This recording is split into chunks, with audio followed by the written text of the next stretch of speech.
De volta para uma conversa de peso, hoje recebendo o advogado e como mestre e doutor, eu vou chamar ele com toda a propriedade de doutor Henrique Abel, que é um especialista aí, fala muito em ativismo judicial, em Estado Democrático de Direito, no mal-estar da democracia. E aí eu sou um fã de acompanhar tudo que o doutor fala e escreve. Sou um seguidor teu das redes sociais, te acompanho nos debates da nossa Rádio ABC, por exemplo. Gosto muito de te ver provocado e provocador. E, aliás, um excelente provocador, essencialmente um provocador. Doutor, como é que está enxergando esse momento de tantos extremos, né? A gente lá na Coreia do Norte com um maluco total, a gente vê um Irã que já viveu talvez momentos mais difíceis, se posicionando, na verdade, buscando um posicionamento dentro do cenário global, né? E a gente vê aí essa guinada nos países da Europa, nos países americanos do norte a sul, a extrema-direita, né? Se posicionando aí de uma forma extremamente conservadora. Que dias são esses? Isso vai passar? A gente vai estar melhor de tudo isso? Dá para enxergar uma luzinha lá no fim do túnel? Será essa luzinha um trem? Essa luzinha pode ser um trem. Nós estamos vivendo aí dias interessantes, né, tempos interessantes nessa década, porque se nós voltarmos, o interessante é que tudo isso é relativamente bastante recente, nós podemos dizer, em termos históricos, porque vamos voltar meia década. A situação da democracia no mundo ocidental parecia tão consolidada que nós já estávamos começando a acreditar que o modelo da democracia ocidental iria começar a brotar de forma espontânea até numa região historicamente problemática nesse sentido, como o Oriente Médio. Nós celebramos a chamada Primavera Árabe. E nós vimos, meu Deus, a democracia é um fato tão consumado, contagiante, tão irreversível e contagiante, que agora, finalmente, nós estamos vendo a democracia chegar do jeito certo até no Oriente Médio. Digo do jeito certo porque já havia um discurso anteriores de levar a democracia de um jeito muito duvidoso, na base do imperialismo, na base da invasão, na base do militarismo, que, né, a ideia de vamos levar a democracia até você na base da porrada. Que é a problemática, né? Goela abaixo. Você vai engolir a democracia, queira ou não. Então, se nós voltarmos uns poucos anos, que é coisa de meia década, parece que nós estamos testemunhando um momento de euforia da democracia e de proliferação da democracia, transcendendo os limites das democracias ocidentais, tradicionais e periféricas, e indo até mesmo para outros territórios que eram considerados mais desafiantes em outras épocas. O que aconteceu?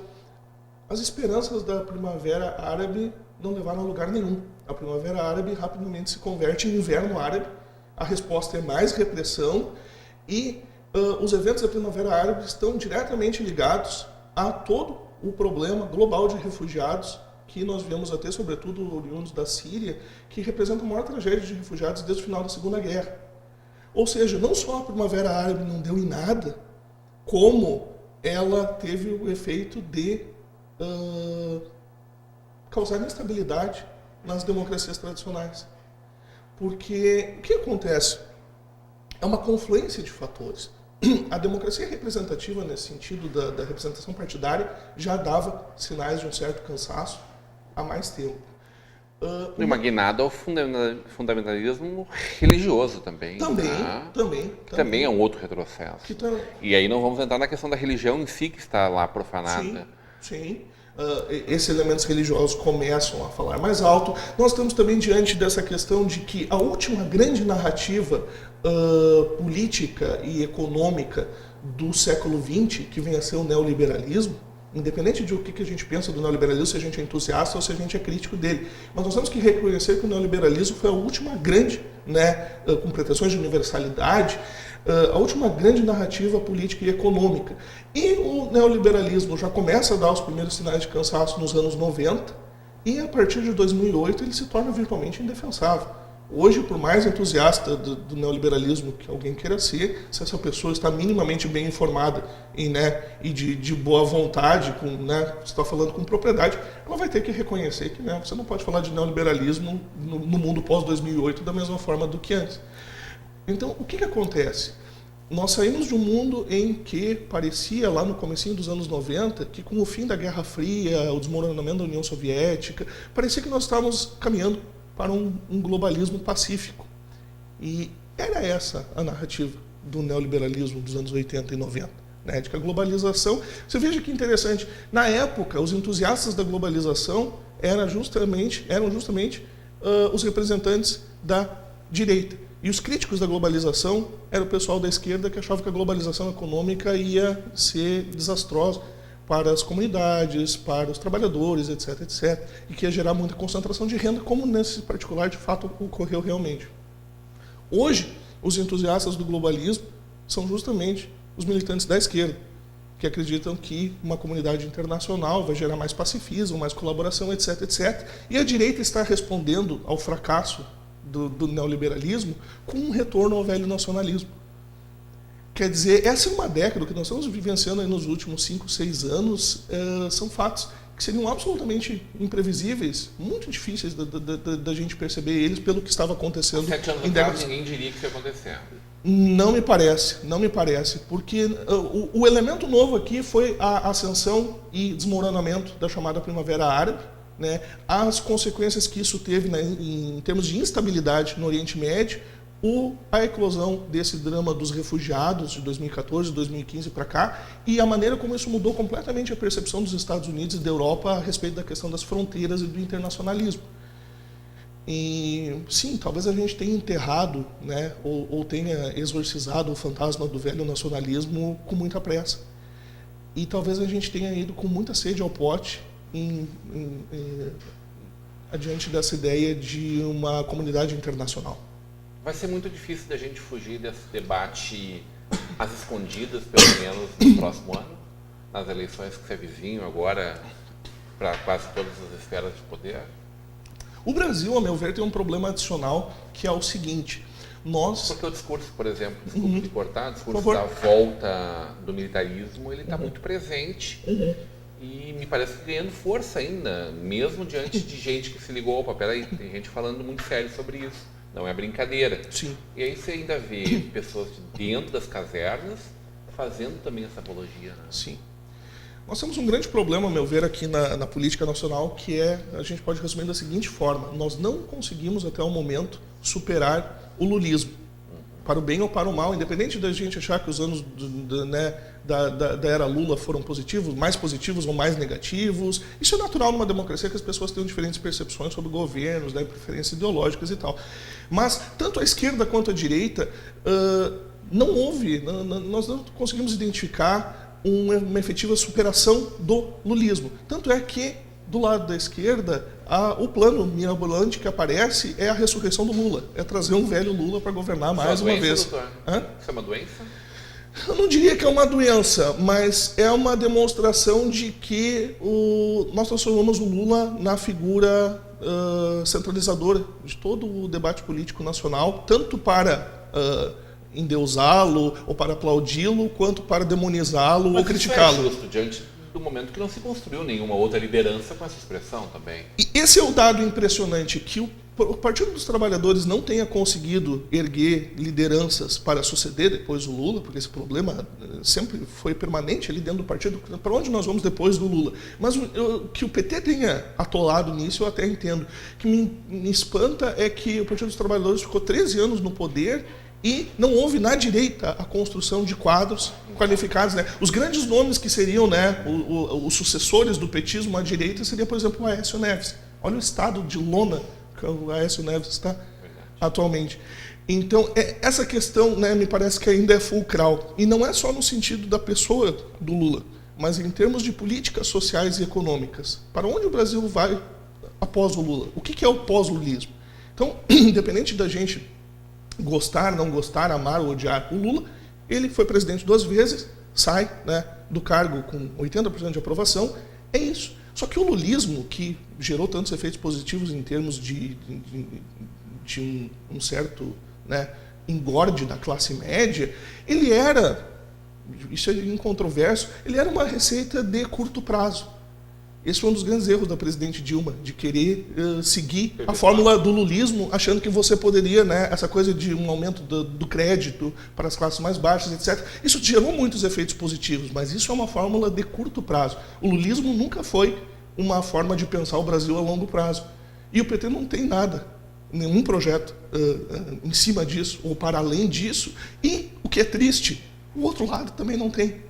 Então essa é a grande dúvida. O que é o Brasil pós-Lula? O que vem a ser o pós-lulismo? Para onde nós vamos depois do Lula? Nós temos que esquecer o Lula, deixar o Lula... Diante dessa narrativa da geopolítica e da nossa política doméstica aqui, como é que fica o indivíduo no meio de tudo isso, com todas as evoluções que nós tivemos nos últimos anos de abertura, de diversidade de pensamento, da diversidade de gêneros, todos esses novos posicionamentos, afirmações de bandeiras individuais ou de pequenos coletivos? Como é que fica isso diante desse cenário?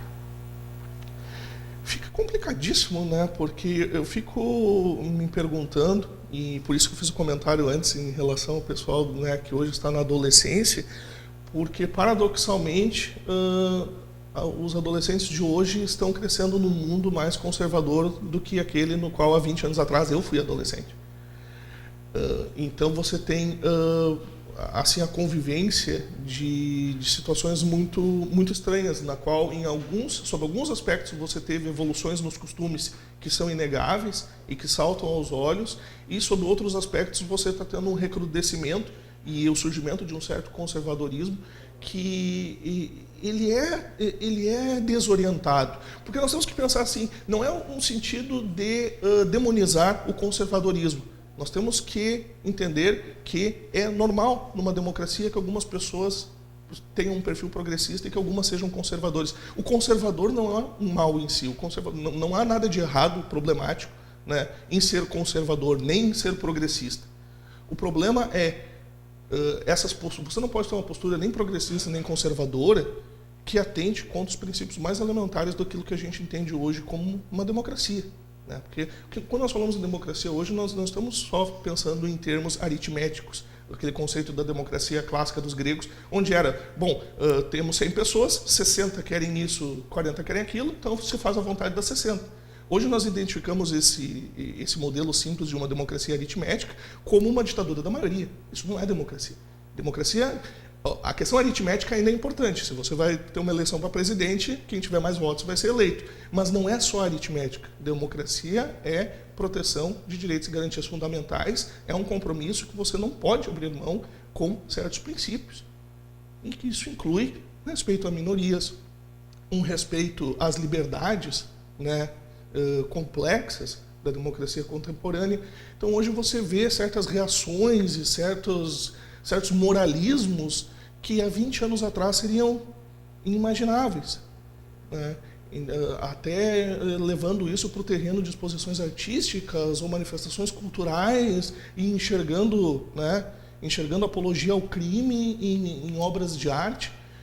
Então parece que há um certo conservadorismo desorientado nesse sentido. Mas é bom para um bom debate e, sobretudo, fortalece as ideias de quem quer fortalecê-las, né? Uma bandeira gostosa para quem quer trabalhar essa guinada ao conservadorismo, me parece.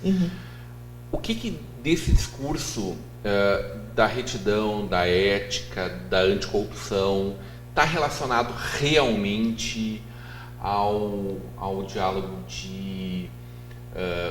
da falta de valor, da necessidade de mais valores, de mais retidão na conduta do ser humano, valores que os antigos recuperam e que parecem fazer evidentemente muito sentido diante de uma perturbação geral da ordem?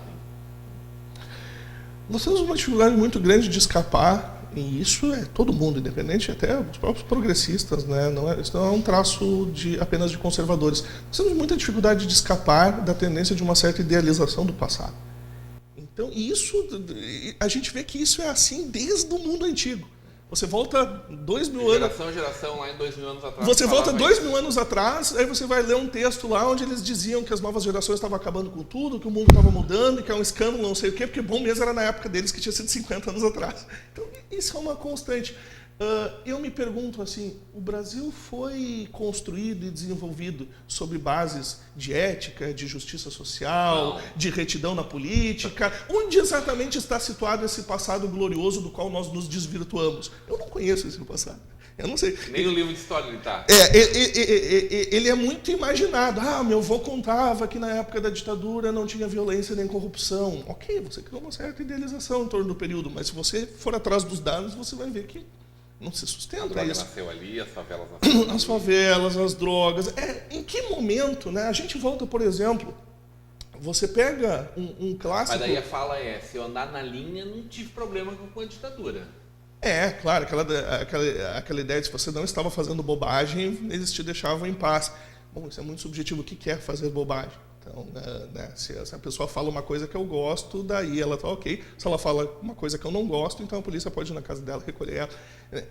Essa dificuldade de perceber que não importa tanto se eu concordo ou discordo com alguém, mas que eu tenho que respeitar ela, né, pelo simples fato de ela ser um ser humano, que ela tem direitos que são inafastáveis, que são básicos, que são fundamentais, né, de dignidade, pelo simples fato de ser um ser humano, independente de eu achar que ela tem um bom ou mau caráter, que as opiniões dela são boas ou furadas, que ela é inteligente ou burra.